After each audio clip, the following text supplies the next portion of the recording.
Hi and welcome to Proof Weight Loss Surgery Works. My name is Jennifer and I'm your Thursday vlogger. I know it's a couple days late getting this video out to you guys. The topic this week is pretty deep, pretty heavy, and I wanted to think on it a little bit longer before I made my video. Let's just dive right in. This week's topic, we're discussing food issues prior to weight loss surgery, whether that be bulimia, starvation, fad diets, plethora of food issues, you guys. My answer is yes. I mean, obviously I had food issues prior to weight loss surgery, right? Who didn't? I mean, why would a woman at 5'2" reach almost 300 pounds if she didn't have an issue with food? My issues were very emotional, very mental, and I think for me, it really stemmed from childhood. I was placed on diets as early as 7 years old that I can remember.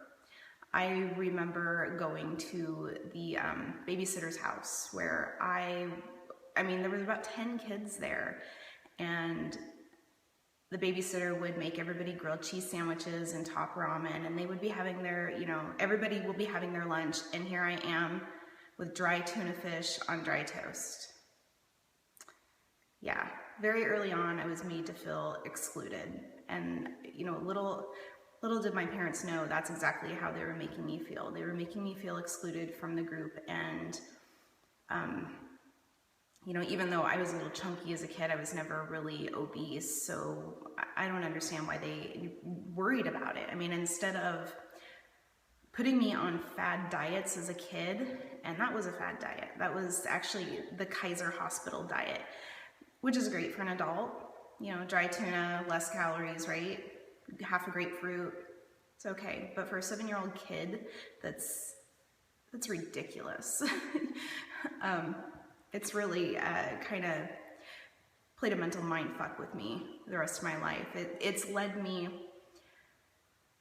starting from early on, to sneak food.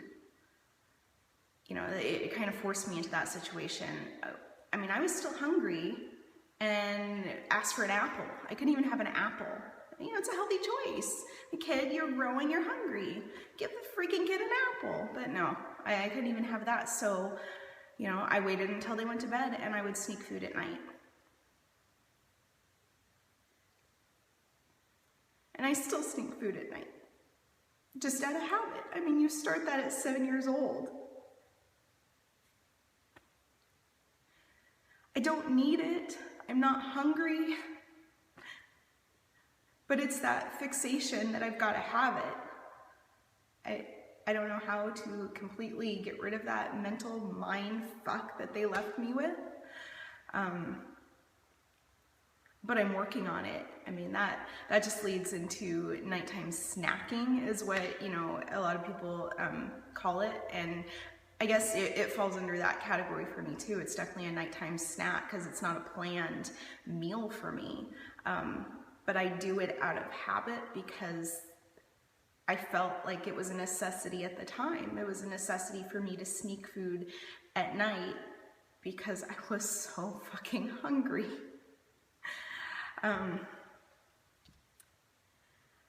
Has weight loss surgery changed that mindset for me?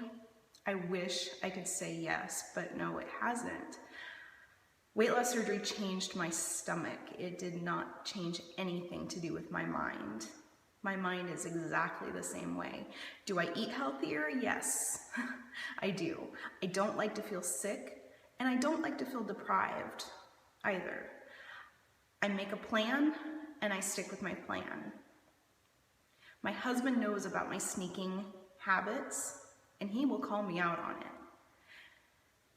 Since January, so it is very recent, I am 4 years post-op, and this is just since January where I've been finally controlling this battle, finally not going and sneaking food behind my husband's back. I've been writing everything out, I've been sticking to my plan. And guess what? By doing that, I've lost 10 more pounds this year, you guys. That's pretty cool. That's motivation right there, is, seeing the scale move down into the direction that I want it to go. the want is still there, very much still there. The only thing I can think to keep doing is doing what I'm doing now, is making my plan and trying to stick with it. It's working so far, and I know over time, it's just gonna take time. It's just gonna take time to get this mentality out of my head that I no longer need to sneak food because I am not hungry. I'm not. Hell, I haven't felt hunger since before weight loss surgery. If anything, I've had head hunger, yeah. My pouch gurgles, I know that I need to drink some water. The only thing that triggers me to know that I need food now is weakness. I feel very fatigued and very weak, and my mind starts to go in a fog. But as far as hunger in my stomach, I'm not feeling that. So that's pretty cool. Gosh, this video is very real, and I hope that you guys are taking something away from it, because we're not alone. We're not alone in food struggles. They're around us, and I don't know if they will ever go away. It's just how strong we are and how much willpower we have to make better choices every day. The want and the desire, I feel, will always be there. But to make a choice to say no, God, that's new, isn't it? That's pretty cool. So let's keep fighting this fight and battle it together. We've got each other's back, and you know, that's all we can ask for, right? All right, guys. Thank you for watching my video today, and I apologize that it's a couple days late, but I hope that it was worth it for you. All right, come back and see me next Thursday. Stay tuned for another video tomorrow, and have a fabulous weekend, you guys. Bye.